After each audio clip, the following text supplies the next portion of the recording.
Hello guys! Hello. This is for Air Signs, Gemini, Libra, and Aquarius. Welcome dito sa aking channel, Kapalaran 888, Air Signs, Gemini, Libra, and Aquarius. Ano bang message? Vibration, gabay, energy. Main male. Number 1, lalaki ka ba? Or babae? Lalaki yung focus mo sa dalawang araw na ito. Air signs, Gemini, Libra, and Aquarius. Or parang nakikita natin dito na you're worried. Meron dito na Libra, Gemini, and Aquarius. You're worried eh. Nag-aalala ka para sa isang tao. It's either nag-aalala ka sa anak mo, or nag-aalala ka para sa asawa mo, boyfriend, girlfriend, or kung sino man yan na may lalaki yan eh. Lalaki. So, nakikita ko sa'yo dito na gusto mo man tulungan siya. It's either ang taong to ay mayroon siyang problema na pinagdadaanan. It's either spiritual warfare, financial, emotional, physical health problems. Nakikita ko sa'yo dito, gusto mo siyang tulungan pero wala kang magagawa. Okay? Parang ano ka din eh, restricted ka. Or posibleng yun, wala kang magawa kasi like for example, kung tungkol ito sa sakit, may sakit siya.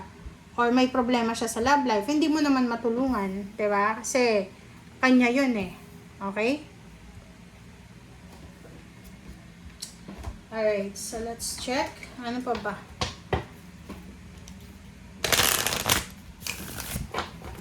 Air signs.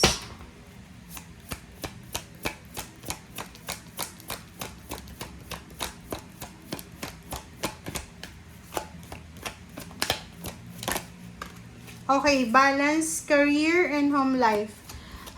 Meron dito na Aquarius. Okay, para dun sa mga Aquarius, sinasabi ng barasa nyo dito na kailangan yung balansehin yung buhay, pamilya, and yung career mo. Kasi masyado ka sigurong busy sa trabaho, na nakakalimutan mo na may karelasyon ka, may magulang ka. Meron naman dito, this one is for Gemini, or pwedeng lahat, Aquarius and Libra. Meron kayong desisyon, importanteng desisyon na gagawin nyo, or gusto yung gawin, by the end of the week, Saturday and Sunday. Wag na kayong mag-contemplate pa. Gawin nyo na as soon as possible, kung ano man yan na desisyon.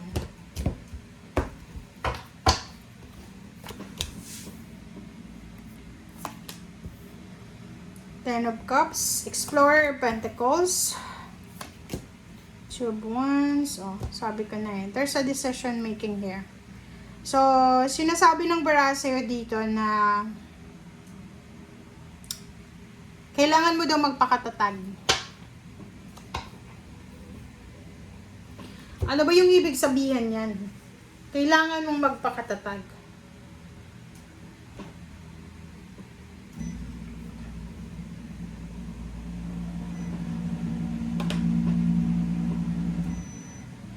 Kailangan mo daw magpakatatag, air signs.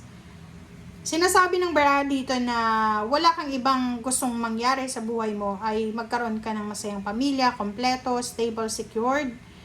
And kaso lang, may mga obstacles and challenges eh. Diba? May mga tao dyan sa paligid mo na gumagawa ng rason para masira yung pamilya mo, para masira yung reputasyon mo. Nakikita ko yung pinaka-core mo talaga is emotion. Wala kang pakialam sa pera.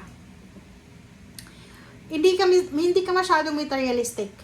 Pwedeng yung Libra, kontento ka na Libra sa kung anong meron ka. Pero yung Gemini tsaka Aquarius, medyo materialistic kayo.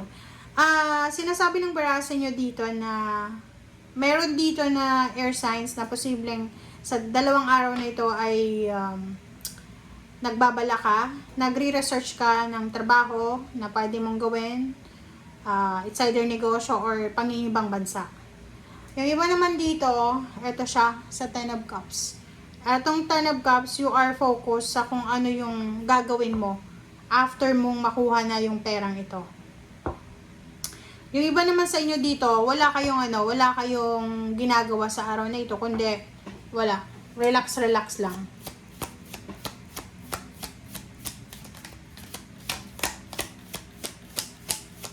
Nakikita ko sa'yo dito na you're dealing with your health.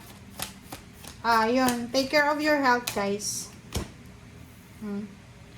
Posibleng pagod ka.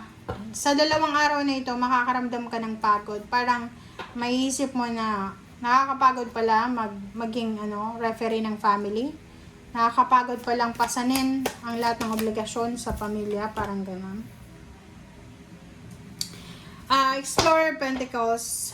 Wow. Expect the unexpected. So, there's a lump sum of money, winnings, inheritance, or anything na lump sum siya ang posibleng darating sa'yo. Yung 9 of Pentacles dito, this is the wish of everyone. Everybody's wish to. So, pwedeng panalo siya. Panalo sa loto, sa sugal, sa sabong, or whatever man na money, lump sum of money, ang posibleng darating sa'yo. Travel, relocation, travel, changing of careers, o basta meron kang plano na nahihirapan kang gawin. Pero ang sabi nga sa'yo ni Seraphis Bay, gawin mo na ngayon. Okay? Huwag ka nang magpatumpik-tumpik pa. Okay, last card natin, Explorer of Cups. Diba? Nandyan yung Explorer of Cups and Pentacles. So, sabi ng baraha sa inyo dyan, na wag kayong masyadong maging impatient sa mga hinihintay nyo. Like, halimbawa, nag-aantay ka na masettle yung mga issues nyo sa relationship, may away, gulo sa pamilya, sa trabaho.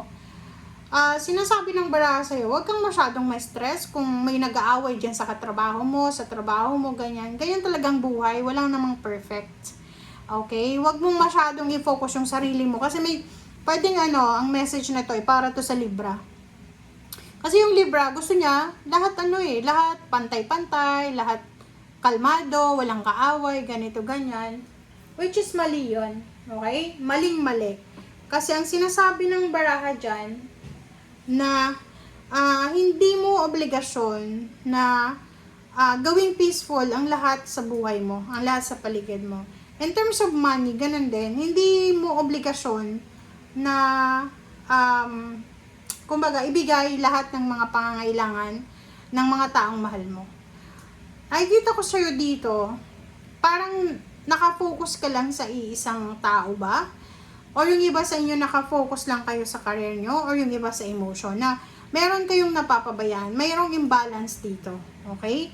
And, especially your health also, sa strength dito, isipin mo na tao ka lang, mayroon ka din ng mga kahinaan, so, kailangan mong unahin yung sarili mo. Okay? Huwag kang masyadong mamroblema sa problema ng ibang tao. Huwag kang masyadong ma-stress sa stress ng ibang tao. Okay? Kasi mayroon tayong kasabihan na yung karma ng iba, karma nila yon. Pag sumali ka dun sa karma nila, pwede mong makuha yung karma nila kahit hindi ka kasama. Okay? Thank you guys. Bye!